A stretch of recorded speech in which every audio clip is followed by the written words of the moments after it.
الحمد لله حمدا يوافي نعمه ويكافئ مزيده حمدا كثيرا طيبا مباركا فيه.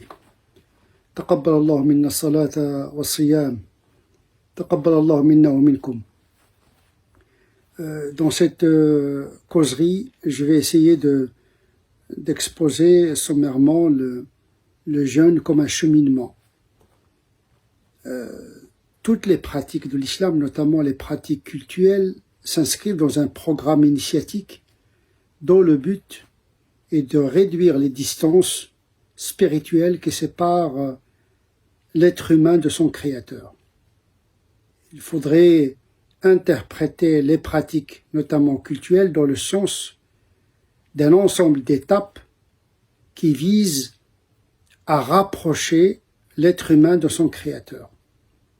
Ce cheminement commence d'abord par un sentiment de confiance. C'est le propre même de la notion de l'iman, la foi. La foi est un sentiment de confiance à l'égard des enseignements révélés de la part du Créateur lui-même, puisque nous sommes une religion naturelle, certes, mais également une religion révélée. Cette révélation qui vient de Dieu, lui-même, connaissant l'être humain, puisqu'il est son créateur, il propose à l'être humain un ensemble de pratiques qui s'inscrivent dans un programme de rapprochement entre le serviteur et le créateur. On peut intégrer dans ce programme la pratique du jeûne. Il y a la prière, il y a le pèlerinage, il y a beaucoup de pratiques cultuelles, il y a des pratiques obligatoires, il y a des pratiques optionnelles, facultatives, mais toutes ces pratiques doivent s'inscrire dans une marche vers la connaissance de Dieu. Ça commence par la foi, comme première étape. Deuxième étape, une pratique qui engage le corps. Et puis, la troisième étape, c'est la pratique intérieure. Ces trois étapes sont évoquées dans le hadith paradigmatique de Gabriel, dans lequel il est dit, il est mentionné ces trois étapes. La première étape, al-iman.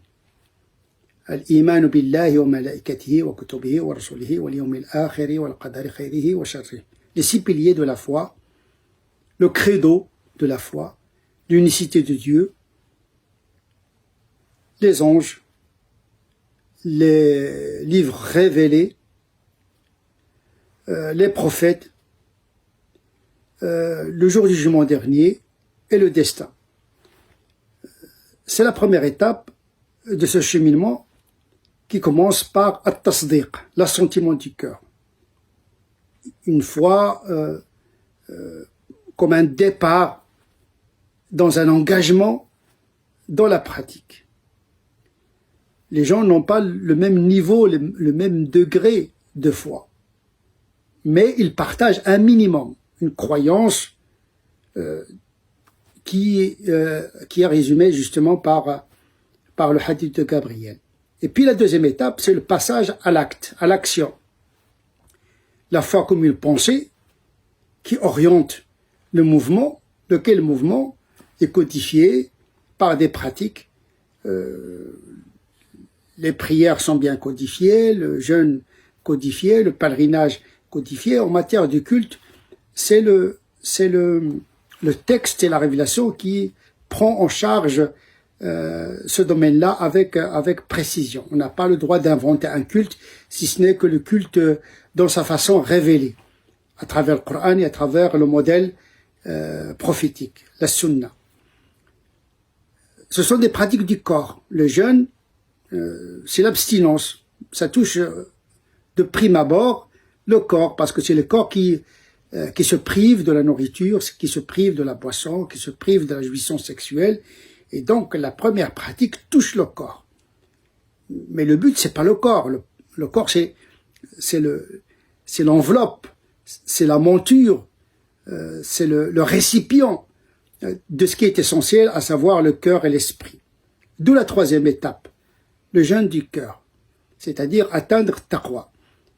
Donc ces 3 étapes sont stipulées dans le hadith de Gabriel où il parle de l'iman, la foi, arkanul islam, les 5 piliers de l'islam comme pratique exotérique du culte notamment, et puis la 3e étape qui est le kashf, le dévoilement, l'ihsan, la bienfaisance. La bienfaisance est un acte foncièrement celui du cœur. I'budillaha ka'annaka tara. Voilà la définition de la 3e étape. On transforme une pratique du corps à une pratique de l'esprit. C'est-à-dire qu'il n'y ait plus de distance entre le serviteur et son créateur. Si vous n'arrivez pas à le voir, lui, sachez que lui, il vous regarde. C'est-à-dire la 3e étape qui vient après un engagement sincère dans la pratique du jeûne, vient cette proximité avec le divin. Adore Dieu comme si tu le voyais. Il y a là une rencontre, une proximité, un rapprochement privilégié entre le serviteur et son créateur. Si tu n'arrivais pas à le voir, eh bien sache que lui, il te voit. Ou bien on regarde Dieu avec l'œil du cœur, ou bien on vit sous le regard de Dieu, al-muraqaba, ou bien al-mushahada, ou bien al-muraqaba. C'est la 3e étape. Eh bien, ces 3 étapes ont été également résumées par justement le verset qui parle du jeûne. Ya ayyuhalladhina amanu kutiba alaykumu as-siyamu kama kutiba ala alladhina min qablikum la'allakum tattaqun. Il a commencé d'abord par interpeller les croyants qui ont déjà un socle de foi. Ya ayyuhalladhina amanu. Ô vous qui avez cru, vous avez la foi. Eh bien, la foi, il faut qu'elle se transforme en pratique. Kutiba alaykum as-siyam. Le jeûne vous a été prescrit comme il a été prescrit aux communautés avant vous. La prescription, c'est la codification. Le but, c'est quoi? C'est la proximité. La'allakum tattaqun.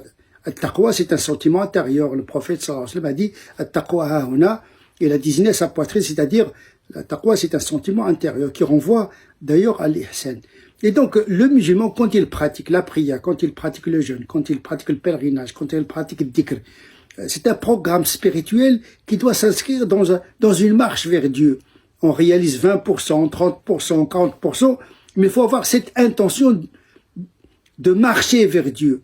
Ce serait dommage de jeûner sans avoir ce projet de rapprochement. C'est comme quelqu'un qui court sur place. Non, cette course, la course, c'était vraiment une accélération, chacun, bien sûr, avec selon son propre rythme, bien sûr, le champ du possible. Ça, c'est un principe qu'il ne faudrait pas oublier. On pratique le jeûne, mais à partir de ce que nous sommes, nos capacités, notre contexte, etc. Tout ceci doit être pris en considération. Mais il ne faut pas perdre de vue le projet. Le projet, c'est de réduire les distances métaphysiques qui nous séparent de notre Créateur. Ça commence par une foi, traduite par une pratique, laquelle pratique renforce la foi réversiblement. Parce que l'ihsan et taqwa, c'est une foi intense travaillée par la pratique. Et donc une foi qui n'est pas travaillée, qui n'est pas traduite en pratique, risque de s'éteindre. Le but, c'est d'entretenir la souvenance de Dieu. Dhikrullah. Voilà dhikrullahi akbar. Toutes les pratiques, normalement, doivent entretenir chez nous la souvenance d'Allah subhanahu wa ta'ala. Jeûner sans penser à Dieu, ça ne rime à rien. Faire la prière avec la distraction, c'est une prière imparfaite. Et donc, en tout cas, nous sommes faillibles, nous ne sommes pas parfaits. Le péché est consubstantiel à notre nature. L'imperfection est inscrite dans notre ADN. Il n'est pas demandé aux musulmans d'être un ange parfait, mais il lui est demandé de faire l'effort et de s'en remettre à Dieu, parce que ce chemin ne peut être accompli que grâce à l'aide de Dieu. C'est pour cette raison que le musulman a besoin de Dieu dans son cheminement. Il se tourne vers lui, il lui demande de le garder dans ce chemin, et de l'aider à garder le chemin et à marcher dans le bon chemin. Il peut trébucher, il peut venir en retard, l'essentiel c'est qu'il est en marche. Le jeûne relève de cette pédagogie, de cet esprit de marche vers Dieu, et c'est le but en vérité du jeûne. Maintenant on accomplit 5%, 10%, 1%, l'essentiel c'est d'avoir un programme, ce programme qui passe de la foi au jeûne, du jeûne à taqwa, et la taqwa à ses critères, c'est-à-dire la transformation morale. Un jeûne doit impacter positivement notre moralité. Beaucoup de hadiths parlent du rapport qui existe entre la prière et la morale, entre le jeûne et la morale, parce que la morale fait partie de la piété, également de taqwa et de l'ihsan. Une morale en tant que rapport à la divinité, et la moralité également en rapport avec les proches, avec autrui. Le jeûne, en réalité, il concentre presque l'esprit des enseignements de l'islam. Une foi, une loi, une voie, un rapport avec l'altérité, tout ceci peut être vécu parfaitement dans cette prescription du jeûne. نسأل الله عز وجل أن يعيننا على طاعته وعلى عبادته وعلى أن نحسن شكره. سبحان ربك رب العزة عما يصفون وسلام على المرسلين والحمد لله رب العالمين.